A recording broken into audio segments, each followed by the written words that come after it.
Boa tarde, seja muito bem-vindo. Nós estamos de volta com mais notícias do Brasil e do mundo desta quinta-feira. Em São Paulo, a epidemia de dengue já se espalhou pelo interior e litoral e 6 municípios já decretaram situação de emergência por causa do crescimento de casos da doença desde o início do ano. A capital paulista registrou hoje a primeira morte. E a procura por exames para detectar a doença subiram muito no Brasil. Já são mais de 29 mil casos confirmados de dengue em todo o estado de São Paulo. De acordo com a Secretaria Estadual da Saúde, foram confirmadas 8 mortes em decorrência da doença no estado paulista.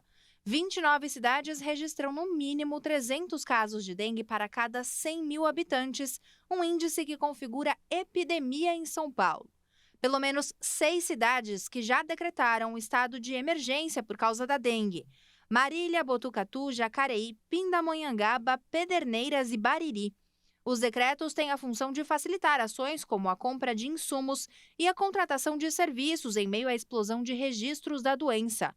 Em Pindamonhangaba, por exemplo, o número de casos subiu 128 vezes entre janeiro de 2023 e o mesmo período deste ano. Enquanto em janeiro de 2023 a cidade contabilizou 15 infecções causadas pelo vírus da dengue, no mesmo mês deste ano o número de registros saltou para 1.930 e 2 pessoas já morreram com a doença. O município configura entre os que apresentam maior incidência de casos por habitantes no estado, com 1.145,51 registros a cada 100 mil moradores.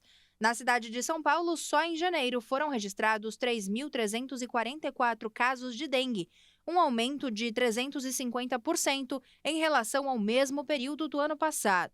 De acordo com a Associação Brasileira de Medicina Diagnóstica, o número de exames de dengue realizados em laboratórios da rede privada mais do que dobrou no país. A procura por testes rápidos também saltou nas farmácias. No Brasil, estão disponíveis 3 tipos de exames para diagnosticar a dengue: o antígeno NS1, sorologia e RT-PCR. A escolha vai depender do momento da infecção e dos sintomas. O NS1 é recomendado para os primeiros 5 dias da infecção. O de sorologia deve ser a opção após o 6º dia de sintomas. Ambos podem ser feitos em farmácia e laboratório. O teste rápido de farmácia tira uma gota de sangue e o resultado sai em 15 minutos. E o de laboratório, por coleta de sangue, tem prazo de 1 a 2 horas para ficar pronto. A última opção é o RT-PCR, que deve ser feito somente em laboratório nos primeiros 5 dias ou até mesmo a 7 dias da doença. O diretor-geral da Organização Mundial da Saúde, Tedros Adhanom, disse que a instituição já conversa com a Fiocruz e o Instituto Butantan para acelerar a produção da vacina contra a dengue no Brasil. Ele reforçou que o ressurgimento da doença em todo o mundo necessita de atenção e medidas rápidas. E olha só, janeiro foi o 8º mês seguido a quebrar um recorde histórico de calor. A temperatura média global nos últimos 12 meses também é a mais alta já registrada. Desde junho do ano passado, o mundo tem registrado um mês mais quente a cada novo período. E por causa disso, os cientistas do Observatório Europeu já confirmam que 2023 quebrou recordes, sendo o mais quente da história. E 2024 continua num ritmo preocupante. Cientistas do Observatório Europeu Copérnicos informaram que o mês de janeiro já marcou o 8º mês seguido de recordes de calor na Terra. Esse mês foi o janeiro mais quente já registrado globalmente, porque teve uma temperatura média do ar de superfície de 13,14 graus Celsius, com 0,70 graus acima da média dos últimos anos. Além disso, a temperatura média global entre fevereiro de 2023 e janeiro de 2024 é a mais alta já registrada, 0,64 graus Celsius acima da média desde 1991 e 1,52 graus Celsius acima da média pré-industrial de 1850 a 1900. Nos mares, a situação também é preocupante. Ainda de acordo com o Observatório Europeu, a temperatura média da superfície do mar global para janeiro atingiu 20,97 graus, um recorde para o mês. O número também é 0,26 graus mais quente para o mês desde 2016. Um vulcão entrou em erupção pela terceira vez em 2 meses na região da Islândia.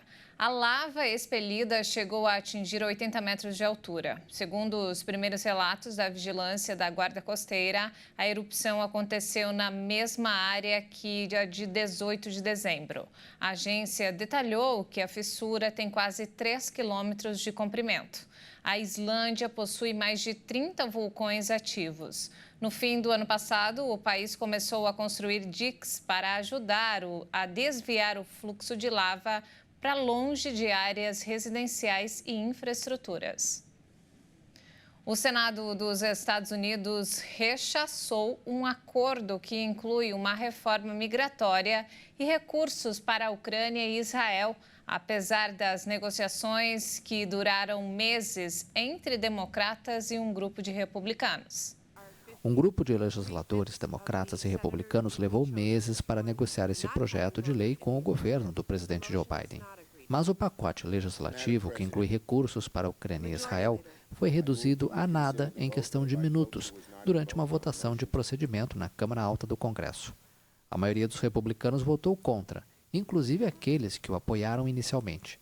É provável que o Senado volte a tentar a sorte com esse projeto de lei, sem a parte da reforma migratória. Tampouco há garantias de que essa alternativa prospere no Congresso, um dos mais disfuncionais dos últimos tempos. O texto chegou bastante enfraquecido depois que Donald Trump, o grande favorito dos republicanos para a indicação presidencial para as eleições de novembro, o sentenciou à morte.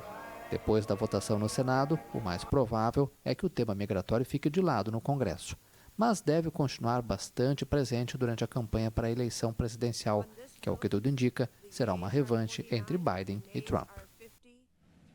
A Suprema Corte dos Estados Unidos começa hoje a analisar se Donald Trump pode ou não concorrer às eleições deste ano.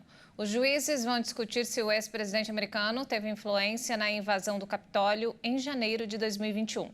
Trump é suspeito de incitar apoiadores contra o resultado das eleições que terminaram com a vitória de Biden, o atual presidente. Os juízes vão discutir com base na 14ª emenda americana, que diz que qualquer cidadão que tenha participado de uma rebelião contra a Constituição não pode ocupar cargos públicos.